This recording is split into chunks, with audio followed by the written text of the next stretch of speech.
Hello students, welcome to Learning Arc. और आज हम डिस्कस करने वाले हैं क्लास 10th का सेकेंड चैप्टर के बारे में, जो कि है हमारा एसिड बेस एंड सॉल्ट के बारे में। इसके लिए हम सबसे पहले एक जनरल से कॉमन लाइफ के एग्जाम्पल से, रियल लाइफ एग्जाम्पल से लेकर हम इनके टॉपिक्स को स्टडी करेंगे। ठीक है, तो जो रियल लाइफ में सबसे कॉमन एग्जाम्पल है वो है हमारी एसिडिटी की प्रॉब्लम। इट्स वेरी कॉमन, आपने घर में देखा ही होगा, बहुत सारे कभी मम्मा को पापा को एसिडिटी की प्रॉब्लम हो ही जाती है, कभी हमें भी हो जाती है एसिडिटी की प्रॉब्लम। तो व्हाट वुड यू सजेस्ट? उस टाइम पे आप क्या सजेस्ट करते हो?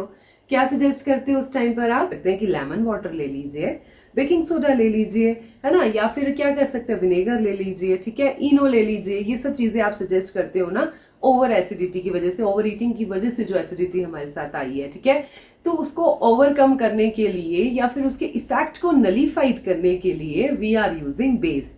ऑल दीज आर, सोडा का मतलब क्या है, बेस का यूज कर रहे हैं। बेस का यूज क्यों कर रहे हैं? क्योंकि बॉडी में एसिड ज्यादा हो गया है। जब स्टमक में एक्सेस ऑफ एसिड सिक्रीट हो गया है ओवर ईटिंग की वजह से, तो उस इफेक्ट को कम करने के लिए we are going to add what? Base in this. तो बेस में ऐड करेंगे तो क्या होगा? न्यूट्रलाइजेशन रिएक्शन, और जो है हमारा एसिड को न्यूट्रल कर देगा और प्रॉब्लम सॉल्व हो जाएगी। ठीक है, तो यही चीजें हमने डीपली स्टडी करनी है। In this chapter, we will going to study about what are acids, what are base and what are salts. उनकी फिजिकल प्रॉपर्टीज क्या होती है, उनकी केमिकल प्रॉपर्टीज क्या होती हैं, और क्या सब्सटेंसेस है जिससे हम जज कर पाए कि these are acids and these are base. इनको हम कैसे जज कर सकते हैं? ठीक है, तो वो सब भी हम इसी चैप्टर में स्टडी करेंगे। तो let's start this chapter. Acid, base and salt, clear? इसके बारे में हम स्टडी करेंगे क्लास 10th। यस, अगर हम प्रीवियस क्लासेस की बात करें तो क्लास 7th में भी you already studied about acid and bases, कि what are acid, sour taste किसका होता है, बिटर टेस्ट किसका होता है, ये आप क्लास 7th में ऑलरेडी पढ़ चुके हैं। अब हमने सिर्फ इसके केमिकल और फिजिकल प्रॉपर्टीज के बारे में पढ़ना है और इंडिकेटर्स के बारे में पढ़ना है कि इंडिकेटर्स क्या होते हैं और why it is useful and how they identified as acid and base. This is acid and this is base, ये कैसे आइडेंटिफाई करते हैं, तो यही चीजें हमने डिस्कस करनी है। ठीक है, 3 पार्ट्स में डिवाइड करते हैं केमिकल प्रॉपर्टीज के बिहाफ पे। On the basis of their chemical properties all the compounds are classified into 3 parts. What are these? Acid, base and salt. Fine, so first one is acid, base and salt. Acid, basis and salt. ठीक है, 3 parts में divide किया। ठीक है, अब इनको हमने deeply study करना है। एंड बिफोर मूविंग फर्दर, हम एसिड्स और बेसिस से पहले हम पढ़ते हैं व्हाट आर इंडिकेटर्स। इंडिकेटर्स क्या होते हैं? एक ऐसे सब्सटेंस जो हमें बता देंगे कि ये एसिड है और ये बेस है। ठीक है, एंड दिस इज सॉल्ट। ठीक है, और वो कैसे बताते हैं? या तो वो क्या करेंगे, कलर चेंज करेंगे अपना, या फिर वो अपनी स्मेल चेंज करेंगे in the presence of respective acid and base. Acid और बेसिस की प्रेजेंस में वो अपनी स्मेल को चेंज करेंगे। ठीक है, चलिए let's start indicators.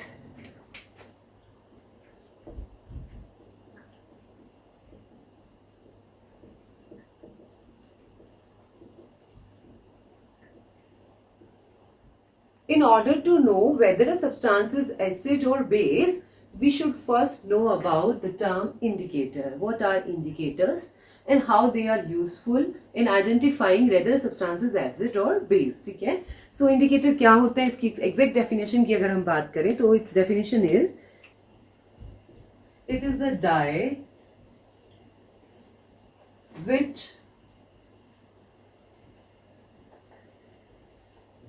changes color, colour भी बोल सकते हैं, या फिर smell in the presence of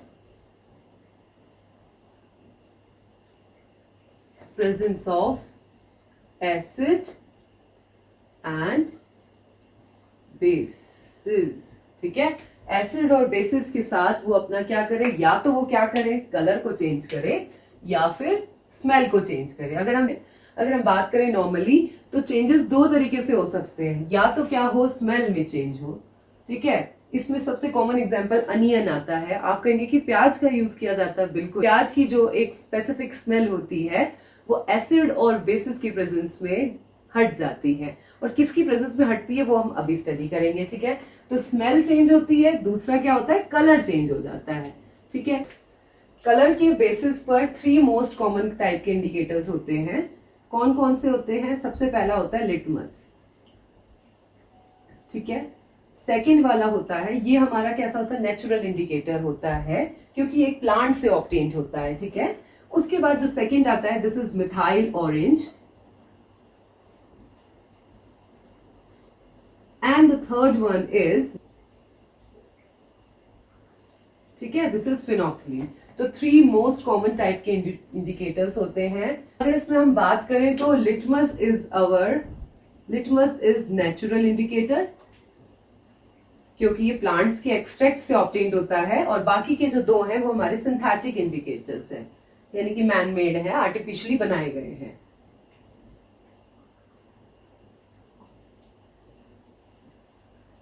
ठीक है, दिस इज सिंथेटिक इंडिकेटर।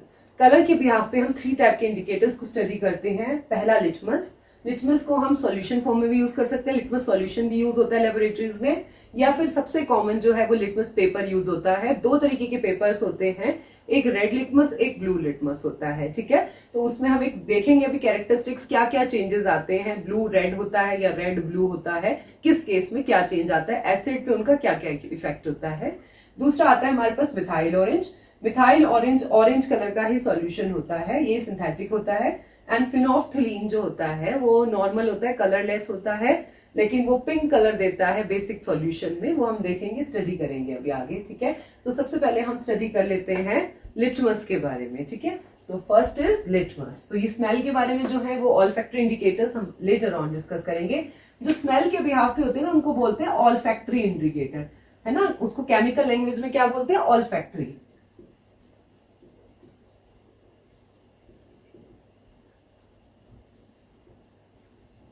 ठीक है। सो सबसे पहले हम स्टडी करेंगे लिटमस के बारे में। So here is litmus. पहला इंडिकेटर जो हम स्टडी कर रहे हैं which is litmus, fine.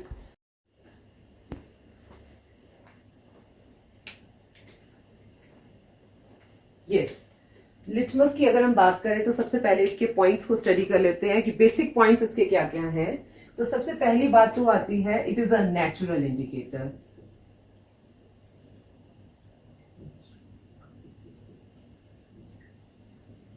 Natural indicator, ठीक है। दूसरा पॉइंट हमें जो इसमें स्टडी करना है, इट इज पर्पल। इसका स्पेसिफिक कलर क्या होता है, इट इज, क्योंकि ये प्लांट से एक्सट्रैक्ट किया जाता है, अभी हम पहले भी बता चुके हैं, इसीलिए इसको क्या बोलते हैं, natural indicator. It's neutral colour is purple. कौन से कलर का होता है ये, ठीक है, पर्पल कलर का होता है, ठीक है। अब हम टेस्ट करने की बात करते हैं कि एसिड और बेस में इसका टेस्ट क्या होता है, ठीक है। और 2 चीज हम बता दें, ये किस फॉर्म में एग्जिस्ट करता है। फर्स्ट तो ये किसकी फॉर्म में, पेपर्स की फॉर्म में, लिटमस पेपर आते हैं। दूसरा ये किस फॉर्म में आता है, सॉल्यूशन की फॉर्म में, वो भी पर्पल कलर का सॉल्यूशन होता है, ठीक है। सॉल्यूशन की फॉर्म में भी एग्जिस्ट करता है, ठीक है। वो भी कौन से कलर का, पर्पल, पर्पल सॉल्यूशन होता है। और वो एसिड और बेस में क्या कैसे जज करते हैं वो हम अब स्टडी करते हैं, ठीक है। तो देखो बच्चों, जब रेड लिटमस अगर पेपर की फॉर्म में होता है तो भी 2 होते हैं, अगर पेपर की फॉर्म में होता है तो भी 2 होते हैं। कौन कौन से, रेड लिटमस और ब्लू लिटमस, ठीक है। ब्लू लिटमस और रेड लिटमस होता है। देखो अब इसके लिए कैरेक्टरिस्टिक्स है कि अगर देखो बच्चों, रेड लिटमस जो है वो ब्लू में चेंज हो गया, या जो हमारा रेड लिटमस है, क्या बता रहे हैं, red litmus when changes into blue. अगर रेड लिटमस, रेड कलर के लिटमस की स्ट्रिप्स होती हैं, आपने लैब में देखी भी होंगी, मे बी आपकी केमिस्ट्री टीचर ने आपको लैब में एक्सपेरिमेंट कराया भी होगा, ठीक है। तो बहुत कॉमन एक्सपेरिमेंट है, इसके लिए लैब की जरूरत नहीं है, आपको क्लास में भी करा सकते हैं। स्ट्रिप्स होती हैं, स्ट्रिप्स के अंदर हम एसिड सॉल्यूशन को टच करके देखते हैं थोड़ा सा, तो क्या होता है, जो रेड लिटमस होता है वो ब्लू में कन्वर्ट हो जाता है। अगर रेड लिटमस ब्लू में कन्वर्ट हुआ तो इट मीन्स जो हमारा सॉल्यूशन है वो कैसा है, बेसिक है। ठीक है, red litmus when converted into blue the solution is basic in nature. अगर हम बात करें ब्लू लिटमस, अगर ब्लू लिटमस हमारा रेड में चेंज हो गया है, रेड से याद रखो, रेड मतलब डेंजर, डेंजर मतलब एसिड, यानी कि जो रिस्पेक्टिव सॉल्यूशन है वो हमारा क्या है, एसिडिक नेचर का है। कौन से नेचर का है, एसिडिक नेचर का है। ठीक है, रिस्पेक्टिव सॉल्यूशन हमारा किस नेचर का है, एसिडिक सॉल्यूशन, एसिडिक नेचर का है। ठीक है, एक कॉमन एग्जांपल इसके लिए ले लेते हैं। आपने लिया ऑरेंज जूस, ठीक है, अब ऑरेंज जूस में देखेंगे क्या चेंजेस आता है। तो ऑरेंज जूस को एक कंटेनर में लेके और टेस्ट करके देखते हैं। सबसे पहले हम उसमें लगाते हैं रेड लिटमस। तो रेड लिटमस तो इसमें तो कोई चेंज आएगा ही नहीं, रेड एज इट इज रहेगा। क्यों, क्योंकि ऑरेंज जूस जो होता है ना वो हमारा किस नेचर का होता है, एसिडिक नेचर का होता है, एसिडिक नेचर का होता है। तो हम क्या करेंगे, ये देखो, ये आप टेस्ट के बाद भी बता सकते हैं, अभी मत बताइए, टेस्ट के बाद ही बताइएगा कि एसिड है या बेसिक है। ठीक है, उसके बाद ब्लू लिटमस लिया, ब्लू लिटमस को टच किया किसके साथ, ऑरेंज जूस के साथ, तो क्या होगा, blue litmus is converted into, blue litmus is converted into किसमें, रेड लिटमस में कन्वर्ट हो गया। और रेड लिटमस में कन्वर्ट होते ही हमें कंफर्म हो गया कि this solution is acidic in nature. Clear, तो ये वाला सॉल्यूशन हमारा किस नेचर का हो गया, एसिडिक नेचर का। किसका हो गया, acidic nature. Clear, acidic nature का। तो यहां से हमारे पास ये बात कंफर्म हुई। ठीक है, और एक और एग्जांपल ले लेते हैं, एक और एग्जांपल इसका लेते हैं। Let us take example of sodium hydroxide, NaOH। अब NaOH अभी तो हमें पता नहीं है, लेट्स सपोज कि हमें पता ही नहीं कि ये एसिड है या बेस है। ठीक है, तो हम क्या करेंगे, दोनों सॉल्यूशन लेंगे। लेट्स सपोज हमने लिया रेड लिटमस, लेट्स सपोज हमने लिया ब्लू लिटमस। ठीक है, तो ब्लू लिटमस में जब हम इसको टच करेंगे, NaOH सॉल्यूशन फॉर्म में लिया फर्स्ट ऑफ ऑल, तो जब NaOH सॉल्यूशन को ब्लू लिटमस में टच करेंगे तो blue litmus as it is blue ही रहेगा, कोई चेंज नहीं आएगा। ठीक है, लेकिन जब मैं रेड लिटमस डालती हूं तो red litmus is changes into blue litmus, और वहीं से हमें कंफर्म हो जाता है रेड लिटमस चेंज हो जाता है ब्लू लिटमस में। ठीक है, तो इसका मतलब जो हमारा रिस्पेक्टिव सॉल्यूशन है वो उसका नेचर क्या आ गया, वो बेसिक नेचर का आ गया।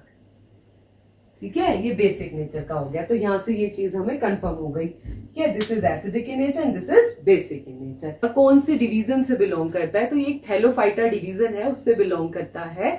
और एक लाइकन करके प्लांट है, वहां से एक्सट्रैक्ट किया जाता है, तभी से उसका नाम पड़ा लिटमस। ठीक है, और कलर क्या होता है, अगर हम बात करें तो नेचुरल कलर इसका कौन सा होता है, पर्पल होता है। ठीक है, और एसिड और बेसिक में भी ये अलग अलग तरीके से काम करे। और अगर हम बात करें ना इधर पर सॉल्यूशन की, तो सॉल्यूशन भी ना दो तरीके से डिवाइडेड रहते हैं, सकते हैं कैसे, पर्पल टू रेड।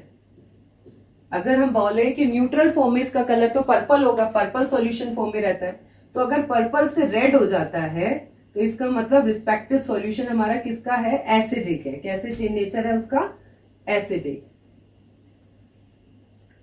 एसिडिक। ठीक है, और अगर हमारा पर्पल से ब्लू हो जाता है, पर्पल से अगर हमारा ब्लू हो जाता है, इट मींस वो हमारा किस नेचर का है, बेसिक नेचर का।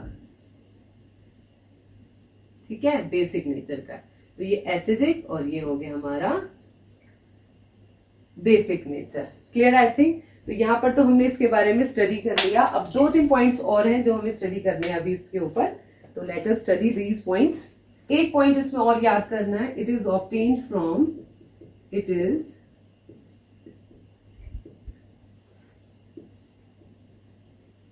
obtained from plant, lichen plant से obtained होता है, LIC है, लाइकन प्लांट से। और जो किससे बिलोंग होता है, डिवीजन कौन सा है उसका, डिवीजन थैलोफाइटा। ठीक है, तो this is all about litmus के बारे में जितनी भी नॉलेज थी वो हमने आपके साथ डिस्कस किया। अब हम डिस्कस करते हैं अपने सेकंड टाइप के इंडिकेटर्स के बारे में। कलर के बिहाफ पे मैंने 3 इंडिकेटर्स बताए। तो पहला लिटमस था, वो हमने क्लियर कर लिया। अब हम बात करेंगे मिथाइल ऑरेंज की। ठीक है, चलिए start. Methyl orange, yes. Now methyl orange. Methyl orange देखो नाम से ही पता चल रहा है, इसका जो स्पेसिफिक कलर है या फिर इसका जो न्यूट्रल कलर है वो हमारा क्या है, ऑरेंज कलर है। ठीक है, तो it's neutral colour is, it's neutral colour is orange. ठीक है, इसका न्यूट्रल कलर तो ऑरेंज होगा। और सेकंड पॉइंट जो है, ये हमारे पास क्या चेंजेस करता है, देखो क्योंकि ये सिंथेटिकली मेड है, it is not obtained as in natural form. ठीक है, तो हमें सिंथेटिकली बनाया है। इसमें अब इसके 2 पॉइंट्स हैं। It gives